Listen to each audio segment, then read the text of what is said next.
So in the history of Europe, there was a period of Renaissance, and in this period, the arts, fine arts, whether it was literature or it was painting or music, it flourished. And the artists, they were the authors. They were sort of revered. They were considered geniuses. And it is also surprising that many of these so-called geniuses, they either committed suicide at an early age or they went mad, leading to the, there is a common saying that genius and madness are interlinked. Swamiji came across this fact and he was intrigued. He went into it. He says, why is this so? And he realized that before this period of Renaissance and after this period, very few geniuses actually went mad or committed suicide. And he set about to think why. You see, what happens is, in this period, the energy was such that people were thinking, I am doing it. I am creating this masterpiece. And when this I comes, do you know where is the seat of I? Medulla oblongata. And as end of the day, we are all students of yoga, and we know that energy is required to effect any worthwhile endeavor, right? We need to expend that energy. And when we are expending that energy, if we take the credit for it, मैंने किया है, तो होता क्या है, यहाँ पे आपके मेडुला में ब्लॉक बन जाता है, energy block. This is a seat of ego. The energy is not able to go up to its rightful place, which is the seat of God, and this creates the problem. The energy is there, but it's not able to go where it needs to go, and this creates all kind of problems. So we have to do something in living in this world. Whatever the responsibilities God has given us, there is a social obligations hai hamari. We need to have a career, we need to earn money. So this world will work as it is, and we need to be in it and working. We need to expend a lot of energy to create that magnetism which will attract success to us. Guruji has said material success is second only to finding God. So we need to do all that. But if at the same time we take God with us, we involve God with us, it says, God, you do it through us. God, it is your grace, your energy which is making this happen. फिर क्या होगा? There is no I.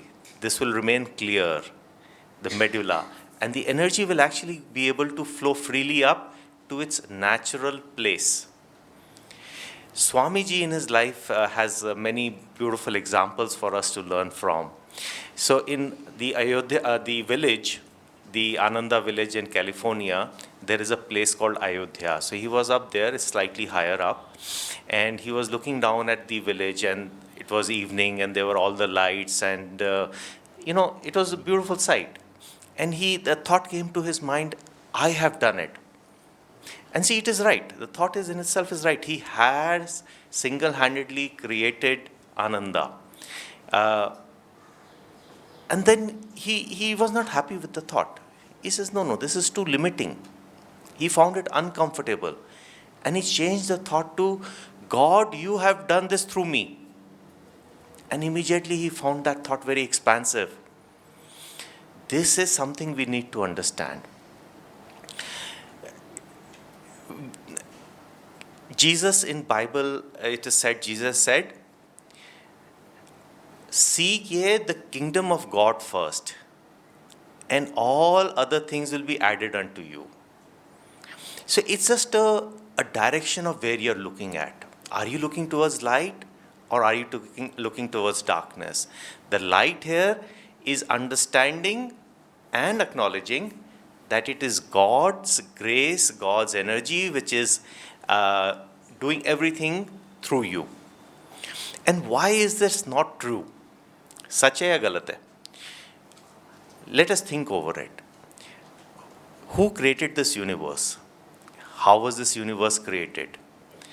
And if we understand that it was God who created this universe, and it is His consciousness which has become this energy and become these thoughts and become this body and this world, then yes, everything happens through Him. Let us give that credit. In this particular reading today, in Bhagavad Gita, he says, it is through my effulgence that everything shines. Let us acknowledge it. Let us bring God in it. One very important thing will happen is two things. You will develop an attitude of gratitude. Now, attitude of gratitude is extremely important. Secondly, you will be remembering God all the time. God remembrance. Right? This is what we're talking of.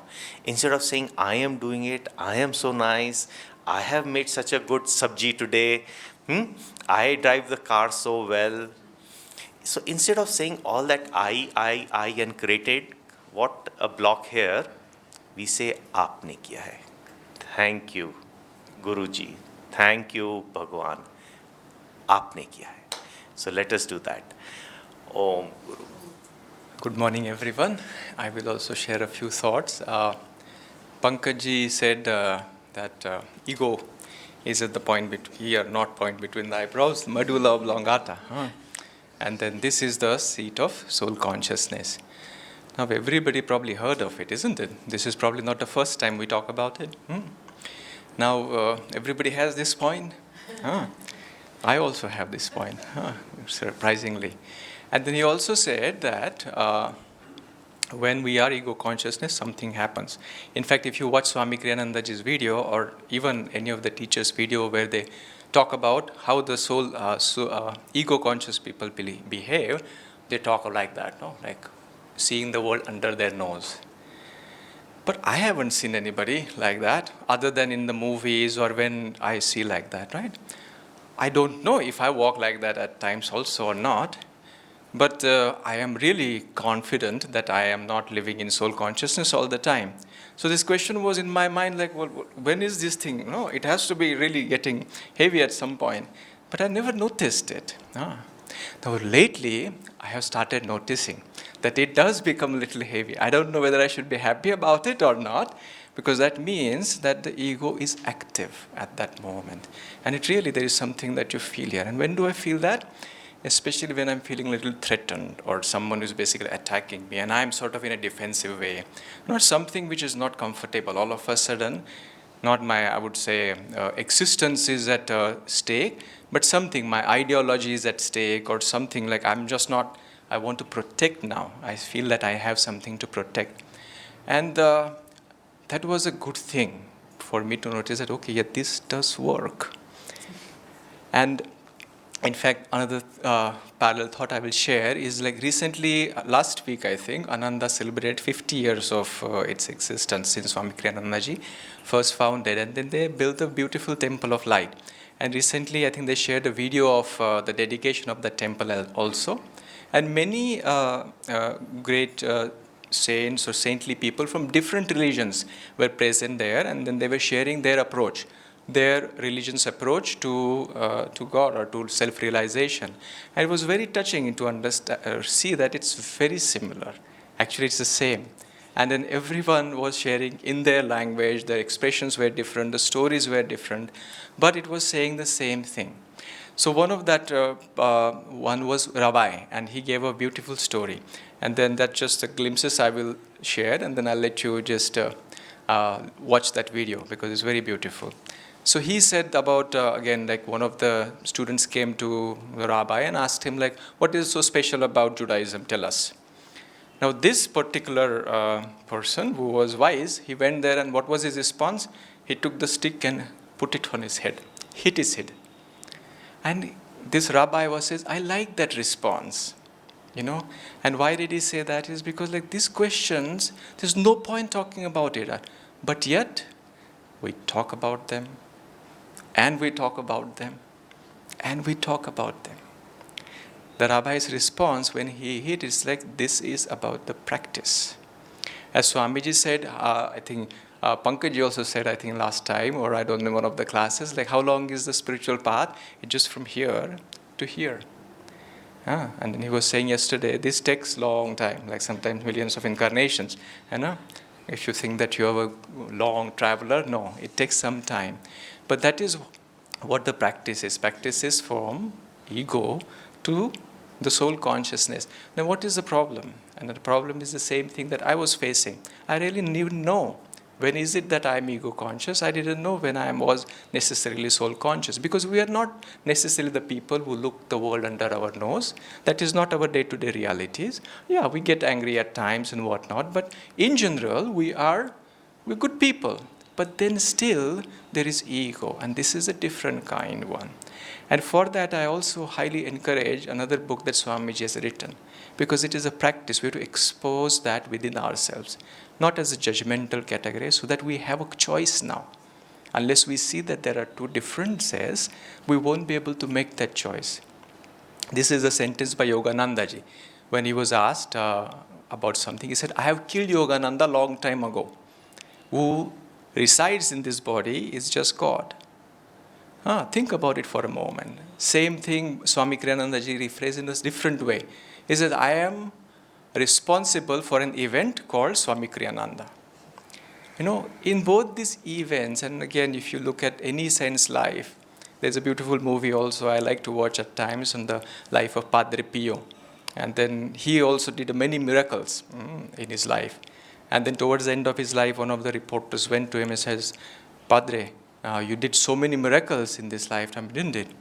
He says, yes, I observed them all. It's the same thing. You see, like in all these three examples, there's sort of, it seems there are two spaces. One space from there live, and then the other space is where probably most of us we live, which is the ego consciousness. And then Swami, in his book Sadhu Beware, gives us some exercise by which we can create that separation. It won't be very comfortable, but take something that basically resonates with you and try it out. Because the moment you see, oh my goodness, I found it. No, that is a eureka moment, though it may not be very beautiful at that moment, but then we have a choice. The practice begins. This whole self to self, as they say, it's just a journey of choice, how much we can choose it. Now, when we talk about this self, is this self present? We talk about feel the presence within ourselves, and we talk about meditation. We say, oh, in meditations, I really felt it. And what happens when we go out? Yesterday, after the Kriya meditations, me and Pawan, we were all discussing, and he says, like, sometimes we get so engrossed in our lives that it feels, oh, I have left God somewhere else. But is it really true? There is another beautiful story that Yogananda ji used to tell many times from the life of Saint Anthony of Desert. He chose a life of recluse. He went to a desert, found a cave, and just lived there. But of course, it doesn't mean it's very easy life. Problems happen. Satan attacked him many times. Again, we don't know what kind of Satan, but challenged him, and he would just pray, Jesus, help me, I need you. But the challenges never ceased to exist. It's just one after other. Years passed by. And this one was very, very, very difficult challenge. Almost like the cave was about to fall on him. That was, he said, like, come now, otherwise this is the end. And that moment, Jesus Christ appears to him. And then the whole nightmare finishes.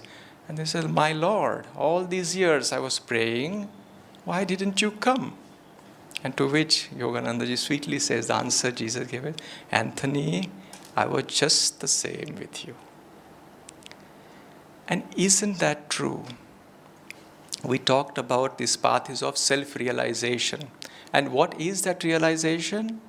At least here, we have read it many times. The realization is saying that what we are seeking was always there. It is not the good meditations that decides whether we have God or not. And it is not that our restlessness or some troubles that we have takes the God away from us. He is always there.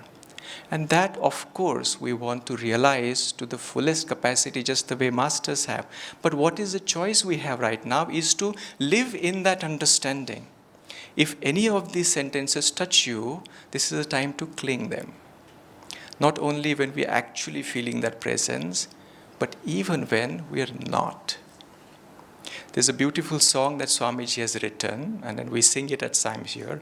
I'll just give a glimpse of it. It says, though green summer fade and winter draw near, my Lord, in your presence, I live without fear. Because when we choose to live that presence, there is no fear. And then the same song ends with that, the dancers will pass, the singing must end. What is the next line? The dancers will pass, the singing must end. I welcome the darkness with you for my friend. It's easy to sometimes sing this song, but look at that. He says, I welcome the darkness with you for my friend. And it is not that he was looking for the darkness. If the God is with us, how does it matter whether it is darkness or light? What we choose is already we have. And when we acknowledge that first, as Pankaj was saying, seek ye first the kingdom, and then the rest, then it won't matter. And this is what the Master has called us to do. And when Master says come, what else can we say but we go? Joy to you.